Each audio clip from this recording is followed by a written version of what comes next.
Update. My last video was pretty scatterbrained, so I want to start over. I found H2s gas in my biogas in unacceptable quantities. So H2s, in addition to being deadly to inhale, it will also corrode the crap out of any kind of metal. So I can't put it in an engine. Now, biogas doesn't matter that it's got H2s in it for the average user. Most people using biogas are just burning it on a burner to cook or boil water. And every part of their system is some kind of plastic or rubber. So biogas is perfect for that, H2s and all. But if I want to put this biogas into an engine, it's going to corrode the engine. The H2s in there will corrode the engine very quickly, and I'll need a new engine in no time. So I have to figure out how to get that H2s out of there. Jared, in my last video, appreciate that suggestion, the dragger. I didn't think of that for some reason. It felt silly doing it, but I now own a dragger. I got to know the actual levels. Right? I have to know the actual levels if I'm going to try and clean it.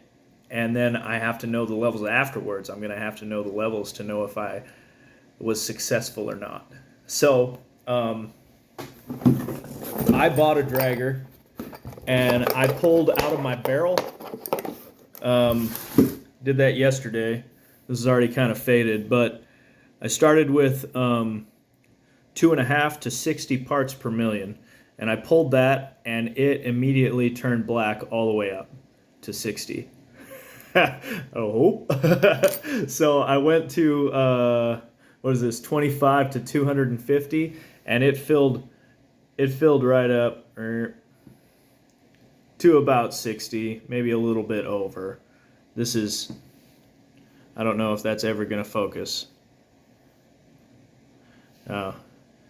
You just have to believe me. This line is 50, this line is 100, and it's a little bit more than halfway there. So maybe 65, 70 parts per million. Now, I looked up some numbers.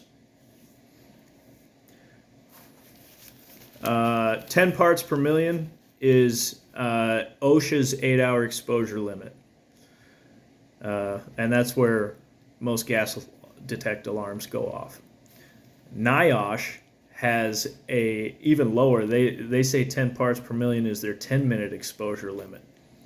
And there have been people pushing. I read about they want it. Some industries are trying to push to get it down to 5 parts per million is the short-term exposure or the time-weighted average exposure limit. According to OSHA, they also have a short-term exposure limit, which is, I think, 10 minutes, and they say that's 15 parts per million. And then conjunctivitis and other ocular effects are associated with 20 parts per million, as low as 20 parts per million. So above that, it gets pretty dangerous. 100 parts per million, I know, is immediately dangerous to life and health. And you can't smell it above 100 parts per million. So I'm uncomfortably close to that.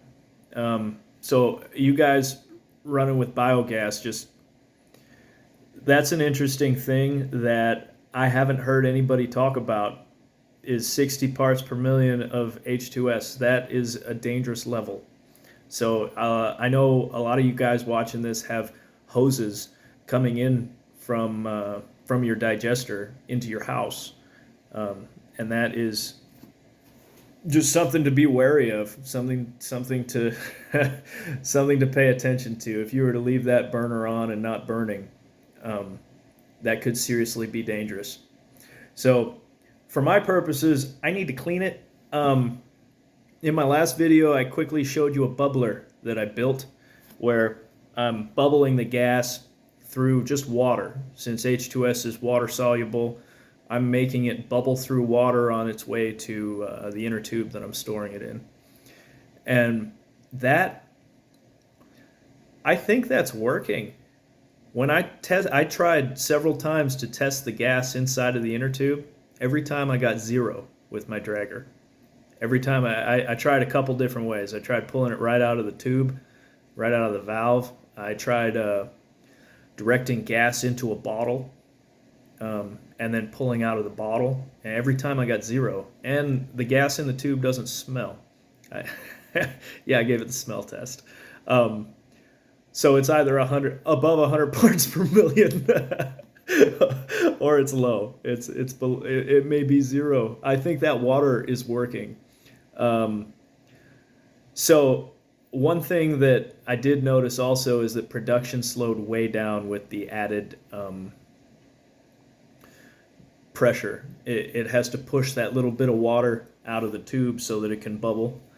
And production, I've only got a couple pounds to play with. So when I was waiting for it to fill up so I could test it, I was thinking maybe a bubbler isn't the way to go because production has slowed down so much. Instead of 3 days, it's taking two weeks or more to fill up that inner tube. Um, but if it's this effective, if it really is this effective, I think I can deal with the slower production. So what I'm going to do, I think, moving forward, unless anybody else has any outstanding suggestions, I think I'm going to fill up 2 inner tubes, bubbling it through the water, and then I'm going to compress it into a propane tank using no filter. I'm not going to filter it, just the bubble uh, into the inner tube. So I'm not going to pull it through another type of filter or anything, just to see how effective it really is. And then I'll test it again with the dragger after it's compressed and see what I'm dealing with.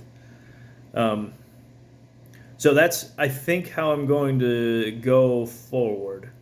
So it's going to take me a little while because I emptied all of the, I emptied a whole inner tube today. 3 weeks worth of gas I emptied trying to get it to read some kind of h2s. So it'll probably be a while before my next update. I am going to make one more video about the whole scope of this project and the potential future and how it's changed, because I think that's really interesting. So stay tuned for that.